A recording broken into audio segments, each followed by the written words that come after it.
Thank you so much for accepting my invitation and being here. I'm so happy to have you here today. Welcome. Thank you so much, Ranjini. It's an absolute honor, and I'm honored to be here. So, thank you for this opportunity. I really appreciate it.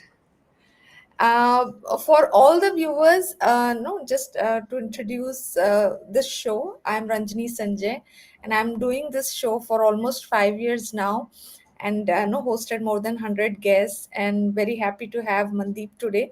We'll get into the conversation, but before that, I want the audience to know where you are joining from, what do you do, just a little bit of introduction about yourself, and then we will start the topic today. Thank you. Thank you, Ranjini, and namaste, everyone. Thank you so much for joining in. Appreciate everyone's time. My name is Mandeep, and I am live from Goa. So, at the moment, I live in Goa. Some of you might have been here before, but I'm basically from the north. I'm basically from Punjab, but it's been 8 years that I live in Goa. I am a yoga teacher, a life coach, and a mental health counselor. And I have been teaching for the last 9 years, and I've been coaching and counseling for the last 3 years now. And I use my own life, my story, my own struggles and challenges, the things that I have overcome now, I help others with that and just sharing the practice of yoga with my wonderful students and clients. Thank you. Beautiful, Mandeep. I've been following you on Facebook for a long time, and then later I realized like we come from a common mentors group, and then I was more keen into seeing what you do, and your energy is, I would say, it's fire. So it's like जो पहली बार एक बार देखता है ना, so want to follow you again and again, the kind of energy you have, and amazing work that you do. Thank you. Today we are talking about mental health and how it is still under the carpet kind of a conversation in our Indian homes. So before we get into about mental health and other aspects, I want to know why you chose this area. Is there a personal story to connect here? Yes, Ranjini. Yes, of course, there's a personal story. So I grew up in a very traditional, conservative Punjabi middle class family. I come from a Sikh background. We are conservative, very community oriented, from a small city in Punjab. And in my 20s, I started experiencing, at that time, I didn't know these are mental health issues. Nobody had ever spoken about it, in school or college or even in a family. But a lot of emotional struggles, I would say, a lot of emotional struggles. And then, as I started progressing with my job, stress came, anxiety came, deep sadness came, emotional pain came. And I struggled because I did not know what to do, where to go, what is happening. Nobody ever spoke about it. And of course, anytime I tried to discuss about it, talk about it, there was always a very vague answer or just being dismissed, not being acknowledged. So it was a very invisible journey, like a very lonely journey. Like my pain was invisible. Why? Because it was not visible. If person has a physical wound, people can see that you are in pain, but when your pain is deep inside of you and others can't see you, I think that's a very lonely journey. Finally, in my mid 30s, I sought help. I That's where I went into counseling because I was really struggling and suffering, where I was diagnosed with depression. And Hmm. I had severe stress, anxiety, burnt out, exhaustion, you name it. And a lot of physical symptoms started. My body was suffering for years of suppressing the emotions. Hmm. And then I took my own healing journey, and that's when yoga found me. And I sort of just integrated the holistic yoga practices along with counseling, a whole lot of other things that helped me to Hmm. understand what was happening, to be able to express and heal myself. And I realized throughout my journey, such a big shame and stigma, and so many people suffer in silence, and how I was suffering in silence. So when I went through this, I decided that what can I do? How can I use this to help? So I decided to become a coach and a counselor along with the teacher. So I now create a safe, non-judgmental space where people are seen, and people are heard, and their pain is acknowledged. What I didn't get. So I do that. That's I think to give you a little bit of idea that I'm not a textbook counselor. I do what I do from my lived experience. You know, when you've been through the pain, you understand what this is, what our country needs, our society needs at the moment. Very powerfully said, and I can, as you were speaking, I could clearly go back in my, teen, my early, adulthood, I would say, and I could really see those faces where, you can't see the wound, as you said. No, there is trauma, there are things to be addressed, and nobody is there to listen to you, and it's a very, lonely space, as you said. And you've been, courageous, bold to enough to take those, leap of faith and invest in, asking for help and really going out of that zone, and getting where you are today. And you're doing amazing work, which I can see on Thank you. Facebook. And pretty much, as you said, no, lived experience, being Yeah. a role model, and we have walked the path. And I think that qualifies to be a coach. You don't need labels to, follow your name to tell that what you can offer.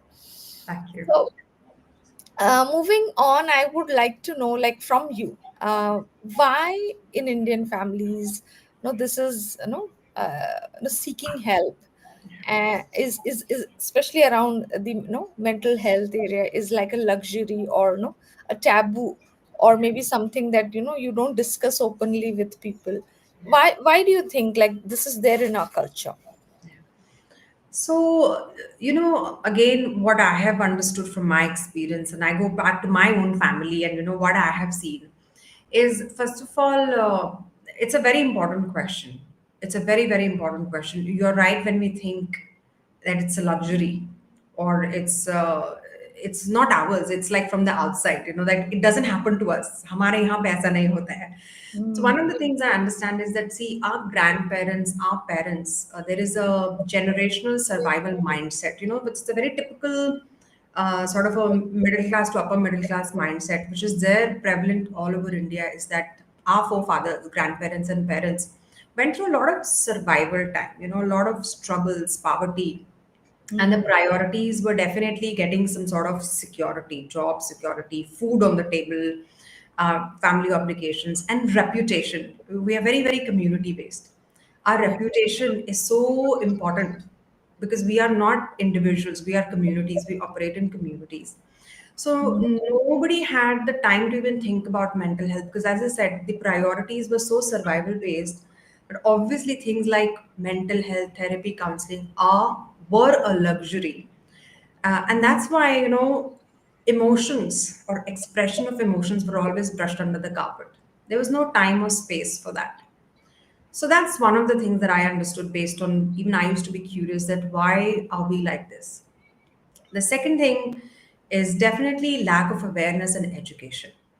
You know, let's even we go back 30 years or 40 years, no one speaks about these things in homes, in schools, in colleges. No one even knows the term like mental health, emotional health. These things are not talked about. So there is no awareness or understanding that it is actually a problem. And on top of that, as I said, that the pain is so invisible that even when somebody knows it, they just ignore it because of lack of awareness. They just think that it's okay, it's normal, struggles are part of life, which is not the truth. And the third thing is the stigma and the shame culture. Again, coming back to your reputation and community, what will people say? When Hmm. you live in close knit communities, and let's say somebody from your family is taking counseling or is going to therapy, it's a big shame. Our name, our reputation, what will people say, what will people think? And Hmm. because of lack of awareness, we consider these terms as like mental illness, means something is wrong with you. Yeah. Yes, so and so's daughter is in therapy, she's crazy or she's psycho. So these have been so deeply ingrained. But at the same time, we have to realize that times are changing rapidly, especially obviously in the last 10, 15 years with technology and today's young adults and teenagers, they have the whole world at their fingertips. So we have no choice but to shift our own mindset that mental health is no longer a luxury but a necessity. We can Hmm. no longer stay silent about it. Yes. This is no I would say no, like no, we are opening up to this no, this new realm where, and in fact in this side of the world, Asia is opening up to personal development, really no, taking out time for yourself, and no, Yeah, that conversations are opening up, and there's something called personal growth. ये भी एक subject है. No, absolutely. beyond academics and other things. Yeah. So yeah, we as like for us and our the generation, we are like 30-40 years ka no baggage leke chal rahe hain, and then now we are working on it. But the access to youngsters now and parents, what you would advise them, like if somebody is struggling, like since this is like unsaid, even if you're sitting with the person who is dealing with something, we don't know what's going on within them as we can't see the wound. So what would you suggest the youngsters or their parents who has a kind of a sense ki kuch gadbad hai, so what would be your advice to them, how to tackle this? So my general advice, and I think especially I'd like to talk about the teenagers and young adults. To them is that I do actually work with a lot of teenagers and young adults, 18, 19, 20. That age.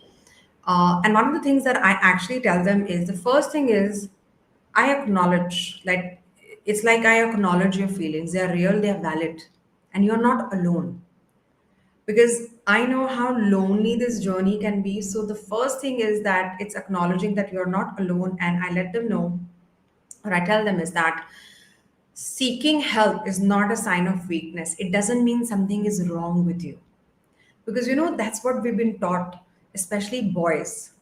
Men don't cry, boys are supposed to be strong. So at that age they think that if I'm seeking help, I'm weak, or there's something wrong with me. So that's the first thing I tell them, that there is nothing wrong in seeking support because we are all human beings. The second thing which I will tell them is every family dynamics is different. There are families that are very, very strict where it is impossible for the young adult or the teenager to even speak up. So I tell them, or I would tell them, is that if you can't open the full door, if you can't have the full blown conversation, have small talks. Try to open a window and see how things go. At least one of the parents in the family might be a little understanding. Hmm. Even if that is not possible, I will tell them that uh, talking is better than bottling up. Do not bottle up, because that when they start suppressing, it's going to haunt them for the rest of their life. The body is going to store it. It's going to become a trauma. So if it is absolutely not possible to speak to a parent, or because it's impossible or it's very scary and you can't, that you're not going to get that kind of support from your parents, is to speak to a trusted adult. Nowadays some of the schools have school counselors are there, Yeah. teachers are there, a trusted adult, for them to find that space where they're able to speak, where they're able to talk, and also let them know that there's no shame in counseling or therapy. They're professionals. They're people who are professional, who know how to guide you, how to counsel you, not to treat you, to guide you, to counsel you. So those are some of the things that I'll tell the teenagers, is encouraging them to seek help no matter what, not to bottle it up, and to acknowledge their pain is real. And to all the parents, I think again it's very important, is to all the parents have are carrying their own generational mindsets, that the generational traumas, it is time to let go of that and open your mind that your children are living in a different times. They are exposed to so much, the whole world, so much of judgment, comparison, that their levels of stress and anxiety is even more. They need your support. And I think one of the things which I experience when I'm working with teenagers and young adults is that the fear that my parents will not support me, my parents will not understand me, they will criticize me, they will judge me, they will dismiss me, or they'll take it personally. So coming from their words will be my message to the parents that acknowledge acknowledge them, listen to them, and acknowledge. That's the first step. Do not dismiss when your child or your young adult is trying to tell you that they are going through difficult times. Don't dismiss them, just listen to them, acknowledge. That's the beginning of the support that they need from you. Yeah, absolutely. And I would say, people like you and me, where we are invested in, learning and growing personally, it is a privilege for the children to, have parents who are invested and aware like these things exist. But there is a larger group which is like unaware, and you and me as coaches, we are doing the job every day on social media of bringing this awareness. And as you said, starting with acknowledging these feelings, these not being okay is also okay. You are a human being, and it's okay to not be, all 10 on 10, Yeah. all the time. And yeah, parents also, like, times are different, as you rightly said. And I think it, we, as, like, I would say, this generation onwards, we have this power of, having our future, generations let go, be free of the generational trauma that we are carrying. So I think with us it begins. And no it's with our lifetime. I would personally, like, with my kids, I'm always looking at from the, space, like how I can, break those patterns, and, let the new patterns, and, freedom is available for the youngsters, so they're not trapped. So there are conscious and subconscious traps as well. Your children are blessed, I must say that. Really blessed to have you. And that's why we, as coaches, we invest in self healing. We have many practices that, as a coach, I keep exploring, healing techniques. So with the therapies that you offer, what kind of shifts or what kind of tools you introduce with kids, youngsters, and, parents, so that they can bring a change, or, begin to see a change with the kind of stress they're dealing with. So Ranjini, there are definitely multiple tools and practices available. And as I've mentioned that I'm also a yoga teacher. So one of the things that have really helped me, as I said, that what I do with when I am with another human being in a space like this, I definitely go back to my own lived experience. And one of the things, along with counseling and along with therapy and along with the talk therapy, what helped me was yogic practices, Hmm. pranayam breathing practices, meditation practices, mindfulness practices, because our mental and emotional health is linked. While the thought is in the head and we're overthinking it, the feelings we are feeling in the body. When we say we are stressed, where are we stressed? We feel it, the tingling, the tightness, the breath shortening. So I incorporate mind body based tools, practices. Depending on each person is different. Each person is different. I introduce yoga practices, very gentle yoga practices that help to release stress and anxiety from the body. And there is a wonderful practice, because when I was on my healing journey, as you rightly said, self healing, I explored many healing modalities because I wanted to heal myself. I wanted to understand more about how do I release all that I've been carrying. And only talk therapy is just one part of it. Definitely it helps to unload, right? But what do we do about everything that has been stored in the body? So practices like emotional freedom technique, which is again a beautiful practices. I also do Ho'oponopono healing again, which I have found very, very helpful in managing negative thinking. CBT, which is cognitive behavior therapy. So I think I would say those are some of the tools, but it's not that one size fits all. So I call this like these toolbox that I have, all these practices that I have. These are gems that I collect from my own experiences. Uh, and I share it with my students and with my clients. For some people, breathing practices have been very helpful. For some people, being mindful, meditation, guided meditation.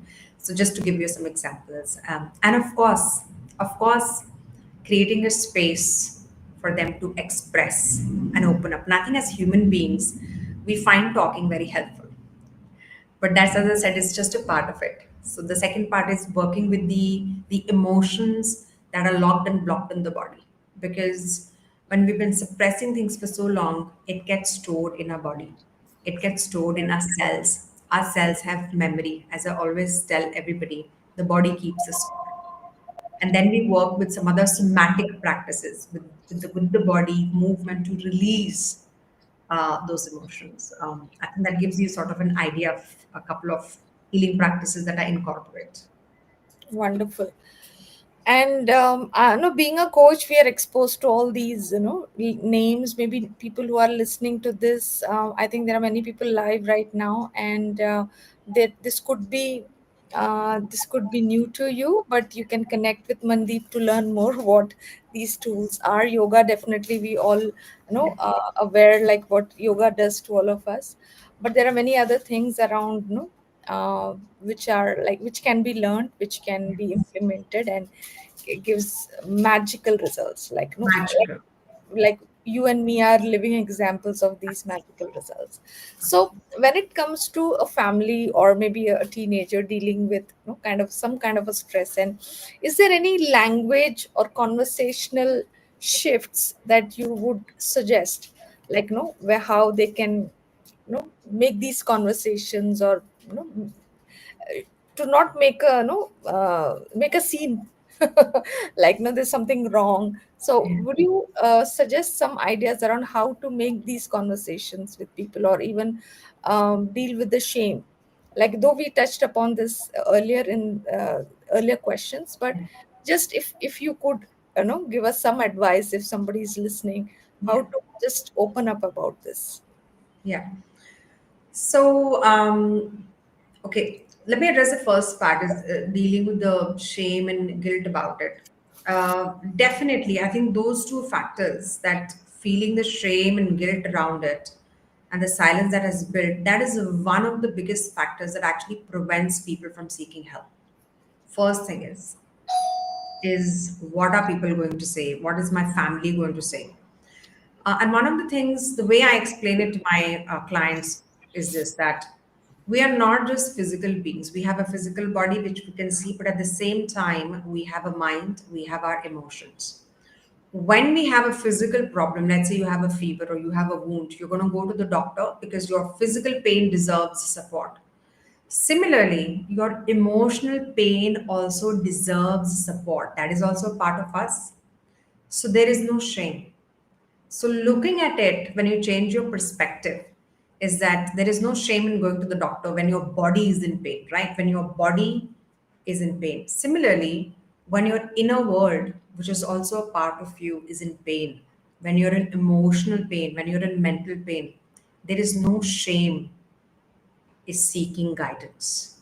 So that's one of the things that I try and make people understand is that we are holistic beings. We are not just our bodies. We have different aspects of our own being, our own health, our mental, our emotional. So that sort of helps people to understand that yes, pain, whether it's physical or emotional, it deserves a support. And that has actually helped people to shift that yes, I deserve support, that there's nothing wrong in it. The second thing, when it comes about using language, yes, important. Again, when we talk about expression of emotions in an Indian setting, again, it can be intimidating, it can be taboo, especially if we have been taught to just suppress, suppress, suppress. and everybody pretends that everything is okay when we know it's not okay. Some of the things that can help, in my opinion and personal experiences of working with my clients, is there are certain words that can make it look like it's very dramatic. Or, for example, rather than using the word like mental illness, or rather Hmm. than using the terms like psychologist, psychiatrist, so people automatically associate there is something wrong with you. That Hmm. you are psycho, there's something wrong with you. Rather than using that, talking about emotional well being, peace of mind, seeking guidance, Hmm. seeking guidance so I can have a better balance in my life. That sort of tones down, that sort of makes it look that it's not really dramatic, that there's nothing wrong with you. So using words like this, emotional well-being ho gaya, peace of mind ho gaya, that shifts it from a treatment. when Hmm. you when you use the terms like therapy, psychologist, it looks like you're a patient and you're into treatment, and it's wrong. But when you start that, okay, I am going to seek guidance to manage my emotions better. I am going to learn how to manage my well-being better. That shifts from treatment to care and support. Hmm. So I think those are small little shifts when you start talking more about peace of mind, emotional wellness, mental wellness, that helps to make it okay. This is okay. It's okay to do this for me. But Hmm. very, very important is to start talking about self-care. Yeah. Self-care. I would say that these terms, these little shifts are definitely helpful to bring about more words like care, support, trust, even when we are talking to the children or even our partners when they're talking to each other. That I understand you, I acknowledge you, I support you, I'm here for you, rather than saying don't get angry or why are you getting angry. You're dismissing the other person, and then that person has to suppress the anger. And when you suppress anger, it becomes diseases. Very beautifully said, no? And you gave some golden nuggets around how to change the language that you speak to really turn around the situation that you're in. So I would like to quickly give an example of my daughter who was, going through her board exams, early this year, and sometimes even no matter how much equipped you are, sometimes you are not the right person to help. Right, so but understanding these signs when suddenly people are breaking up into anger or tears or a very abrupt behavior, and they don't know how to explain things, what's going on with them, are the signs where we can understand like they need help or they need space or they need someone where they can find a safe space. It need not be parents, it need not be a elder sibling. You need somebody who you feel safe to share. And I think that's where the counselor comes into picture. And nowadays even government schools have counselors, which is a good sign. And even we had a circular from the school during the board, like no, there are people to seek support Yeah, and it's available, so which was a good sign. I was really looking at thinking of my board exams like it was it was not there at that time, but good that we are opening up. But we need the kind of times we are running into, we need more of this with the people, especially in this side of the world. absolutely. So, Mandeep, tell us, let people, if like I know it's almost half an hour, and if they want to connect with you, where they can find you, uh, you know, if you can tell the audience like best ways to reach you and programs you offer. Great. That So thanks, Ranjini, for this opportunity. And again, namaste, everyone. Thank you, everyone who's joined in. Your precious time is appreciated. So you will find me primarily on my social media, on my Facebook and on my Instagram, which is Coach Mandeep Kaur. And at the moment, I offer daily live morning Hatha Yoga classes, which we start every day in the morning. And the way the classes are curated is that I always include, this is a very beginner friendly yoga asana because I want it to be accessible to everybody. We include pranayam practices and a very short meditation practices, a very lovely way to start your day, with calm and peace. And I offer one-on-one sessions, which is one-on-one coaching and counseling sessions. So these are two things that I offer at the moment: is yoga and coaching and counseling, one-on-one. That's what I work with primarily. Most of the people is because I believe that makes a huge difference, especially when it comes to mental health. It's a very challenging area to do in a group setting because people are different. Yeah. There is confidentiality and there is a safe and non-judgmental space. So you're very welcome to reach out to me on my social media. It's Coach Mandeep Kaur on Instagram and with the same name on my Facebook. And then most of my clients and students, they get in touch with me via DM, and then we pick up the conversation from there. Yeah. So thank you so much for sharing. And my little one is always around. So okay, okay, okay. Amazing. So so he finds his own ways to jump into my meetings. Okay, okay, okay, okay, okay. Well, so I had a problem today that I could not close my door, but that's my life here. Thank you so much, Mandeep, for sharing very beautiful, information about not just you, the work that you do, but the movement that you have created. And it has started with your life. Your life has a lesson, and that message you're taking, and that is something which no, I advocate and I encourage people to take that lesson and share. The purpose of our life is to really find that meaning, the gift we have, and give it away, no, as long as we are here. And closing, I would just want to know from you, what would you like to tell the audience today, those who are watching you? What is your message to the viewers? Thank you again for this opportunity. And if there is one last thing that I would like to share with the viewers is that whether you are with your partner or whether it's your children, um, do take any conversations around mental health seriously. The most important thing you can do to your family members, whether they are partners or children, is listen to them without judgment and acknowledge. And that's where the journey begins. That's where you open that little door to let the other person know that you are there for them. And I think that's the biggest thing that I learned from my personal space, was that I was looking for just a little bit of support from one person in the society, relatives, that I acknowledge your feelings, that I see you, I hear you, I understand you. And I didn't get that from people who were close to me. So I had to take professional help. But what you can do is that just make them feel that you see them and that you hear them and you acknowledge them. And that is a beginning.